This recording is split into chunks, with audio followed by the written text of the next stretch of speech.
Hello girls, എല്ലാവർക്കും നമ്മുടെ കുറ്റു ബ്ലോഗിലേക്ക് സ്വാഗതം. നമ്മളെ വീട്ടിൽ നിന്നപ്പോൾ ബ്രെഡും മുട്ട ഇരിക്കുന്നുണ്ട്. എന്നൊരു വീഡിയോ കണ്ട പോലെ നമുക്കൊന്ന് ഉണ്ടാക്കുന്നതാന്ന് വെച്ച് ഒന്ന് ട്രൈ ചെയ്യാന്ന് വിചാരിച്ചു. എന്നാൽ നമുക്ക് നേരെ വീട്ടിലോട്ട് പോയാലും. ആദ്യം ബ്രെഡ് എടുത്ത്, പക്ഷെ ബ്രെഡ് എടുത്ത് പോകാൻ ആലോചിച്ചത് വലിയ ബ്രെഡായിട്ടോ കിട്ടിയത്. ചെറിയ ബ്രെഡല്ലായിരുന്നു. അതിൻ്റെ ഒരു ചെറിയൊരു പോരായ്മ കാണുമെന്നറിയാം. അങ്ങനെ ബ്രെഡൊക്കെ എടുത്ത് ബ്രെഡിനങ്ങനെ ഊട്ടാക്കിയിട്ട് നേരെ അടപ്പയിലോട്ടങ്ങ് ഏറ്റിയേട്ടാ. അത് ചൂടെ വരുമ്പോഴത്തേക്ക് മുട്ടയും സെറ്റാക്കി ഞാൻ മുട്ട, ഉള്ളി, മുളക്, ഉപ്പ്, കുരുമുളക് എല്ലാം എടുത്ത് അടിച്ച് സെറ്റ് ചെയ്തു. അങ്ങനെ നേരെ നമ്മൾ അടപ്പയിലോട്ട് ഒഴിച്ച്. വലിയ ബ്രെഡ് ആയതുകൊണ്ട് ചെറിയൊരു പ്രശ്നം നമുക്ക് കാണുന്നുണ്ട്. ഇനി എന്താവുമെന്ന് അറിയില്ല, കണ്ടവിയാ. അങ്ങനെ വെച്ച് സെറ്റ് ചെയ്തിട്ട് ഇനി ഇത് കമഴ്ത്തിയിടണം. അതാണ് നെക്സ്റ്റ് ടാസ്ക്. എന്തായാലും പരാജയമാവോ വിജയിക്കുകയോ ഇല്ലയോന്ന് നമുക്ക് കണ്ടറിയാം.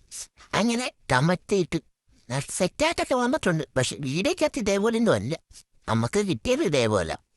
എന്തായാലും നമുക്ക് നോക്കാം. അങ്ങനെ ചുരുക്കി കൊടുത്ത് സെറ്റ് ചെയ്ത് അങ്ങനെ തിരിച്ച് നമ്മൾ ഇടാനുള്ള സമയമായിരിക്കുകയാണ്. നേരെ ഇനി പാത്രത്തിലോട്ട് മാറ്റാം. പാത്രത്തിലോട്ട് മാറ്റുമ്പം കുറച്ച് കരിഞ്ഞു പോയേട്ടാം. പിന്നെ നമ്മൾ തന്നെ കഴിക്കുന്നത് കൊണ്ട് തന്നെ വലിയ ബുദ്ധിമുട്ടില്ലാതെ തന്നെ നമുക്കങ്ങ് അഡ്ജസ്റ്റ് ചെയ്യാം. പക്ഷെ വലിയ ബ്രെഡ് ആയതുകൊണ്ടാണ് ഇങ്ങനെ ഒരു കുഴപ്പം ഉണ്ടായത് ഗൈസ്. എന്നാലും കുഴപ്പമില്ല, നല്ല ടേസ്റ്റ് നമ്മൾ തന്നെ ഉണ്ടാക്കിയല്ലേ. അപ്പോൾ ഇന്നത്തെ വീഡിയോസും കാര്യങ്ങളും നിങ്ങൾക്ക് ഇഷ്ടപ്പെട്ടിട്ടുണ്ടെങ്കിൽ ഒന്ന് ഫോളോ ചെയ്യാനും ലൈക്ക് ചെയ്യാനും ഷെയർ ചെയ്യാനും മറക്കരുത്. അപ്പം പുതിയൊരു വീഡിയോ വരുന്ന വരെ നിങ്ങളുടെ കുട്ടി വ്ലോഗ് ഇവിടെ അവസാനിക്കുന്നു. ബൈ.